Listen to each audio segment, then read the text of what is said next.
안녕하십니까, 문틀란TV입니다. 민주당의 새 당대표로 5선의 송영길이 선출됐습니다. 강력한 친문 주자였던 홍영표의 0.59%포인트 차 신승입니다. 송영길은 당대표 선거 기간 내내 문재인과 현 정부의 문제점을 지적함으로써 홍영표, 우원식 등과의 차별화 전략을 택했습니다. 4.7 보궐선거 참패 이후 당내에서 커지고 있는 친문 지도부 노선에 대한 당내 불만을 끌어들이는 전략을 택한 것이 주요했던 것으로 보입니다. 그러나 송영길의 그러한 노선이 향후 민주당을 내홍으로 빨려 들어가게 할 가능성이 크고 당과 청와대 간의 갈등의 원인이 될 공산이 커 보입니다. 그는 남북관계 문제에선 한미동맹이 우선이라고 주장함으로써 문재인의 현 외교 노선을 비판한 바 있고, 연일 안정적인 백신 확보를 주장하는 문재인이나 정부와 달리 정부의 백신 확보에 문제가 있었다는 입장을 드러낸 바 있습니다. 부동산 세제 정책에선 변화 없다는 청와대 입장과 달리 세제 개선을 자신의 공약으로 내세운 바도 있습니다. 모두가 하나같이 문재인이나 강성 친문으로선 불쾌하고 수용하기 어려운 내용들입니다. 새 원내대표가 된 윤호중이나 이번에 최고위원회에 들어간 김용민, 백혜련 등이 중단 없는 검찰개혁을 주장하고 있는 것과 달리 그는 공수처의 안정이 우선이라는 속도 조절론을 내세우고 있어 좌파 정권 세력이 입만 열면 부르짖고 있는 검찰개혁을 두고도 내부의 불협화음이 예상되고 있습니다.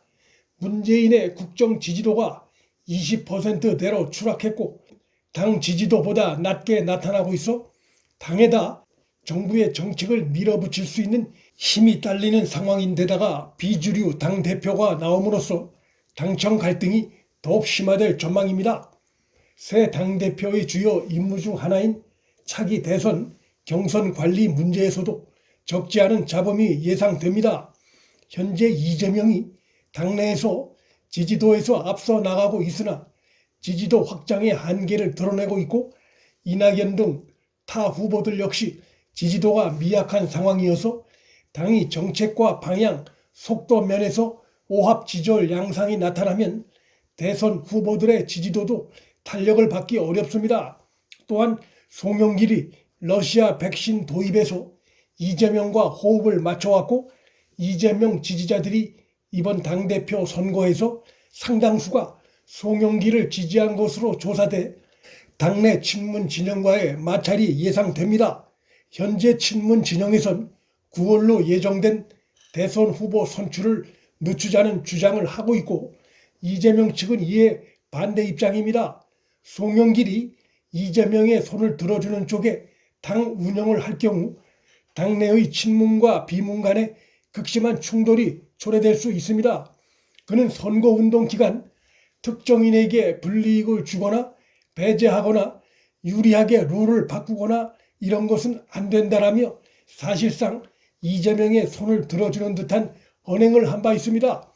이재명이 송영길이 당대표로 선출되기가 무섭게 SNS에 축하의 메시지를 보냈는데, 이 둘이 향후 호흡을 맞춰 나갈 경우 당내의 친문 진영의 거센 반발이 예상됩니다.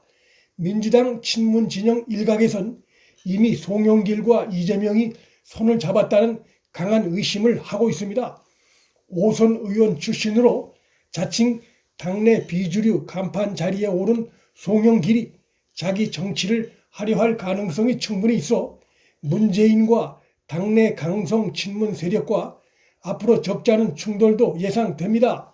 이번에 선출된 최고위원 5명 모두 친문 핵심으로 꼽히는 인물들이란 점도 민주당이 앞으로 상당히 삐그덕거릴 것임을 예고하는 또 다른 불안 요소들입니다.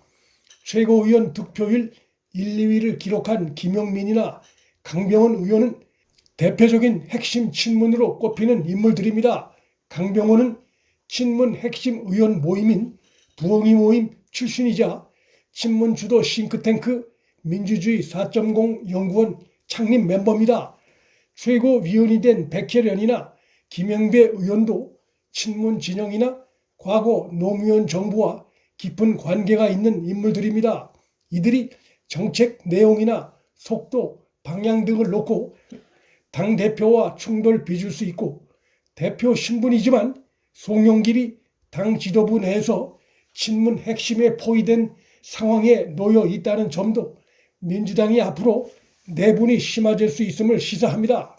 무엇보다 송영길 자체가 이해찬 못지않게 막말에서 자유롭지 못한 인물이어서 대야당 관계에서도 막말 파동으로 충돌이 발생할 가능성도 있습니다. 그는 얼마 전 미국도 핵이 5,000개인데 북한에게 비핵화를 요구할 수 있느냐는 망언을 하는가 하면 연평도 무력 도발의 원인이 우리 군이 북한을 먼저 자극했기 때문이라는 황당한 망언을 한 바도 있습니다. 북한의 개성 남북 공동 연락사무소 폭파 관련해선 대포로 폭파하는 게 어디냐는 망언을 해 커다란 논란을 일으킨 바 있습니다.